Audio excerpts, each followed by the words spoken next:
हमसे करत रहे प्यार हो। भाई कितना मजा बाबू सोना कही के हमसे करत रहे प्यार हो। संतोषवा पागल समझ के दिलवा तुड़ल है बिया हमार हो। संतोषवा पागल समझ के दिलवा तुड़ल बिया हमार हो। तू जवन कहलू हम तवन रहनी, तोरा खर्चा के चलते भागल ना होई, तू फिर भी हमार दिल तोड़ देलू।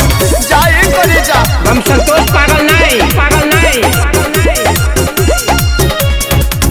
रूपवा सूरतिया देख के गईनी हम पिघल हो।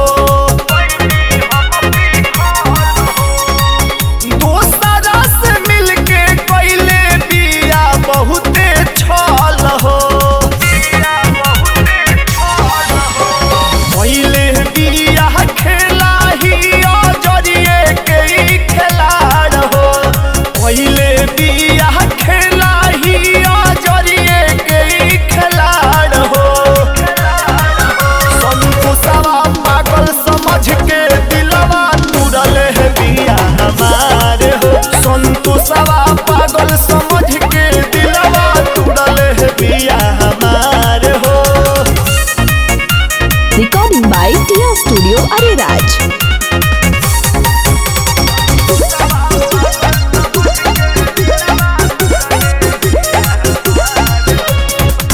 केतना बताई अपना दिलवा के हाल हो। मुर्गा समझ के कइले बिया उ हलाल हो। मंटू उत्तम के दिलवा तुरल सवारे बार हो। दीपक दिलवा लगे यार लिखल नइखे प्यार हो। संतोषवा पागल समझ के दिलवा तुरल है बिया हमार हो।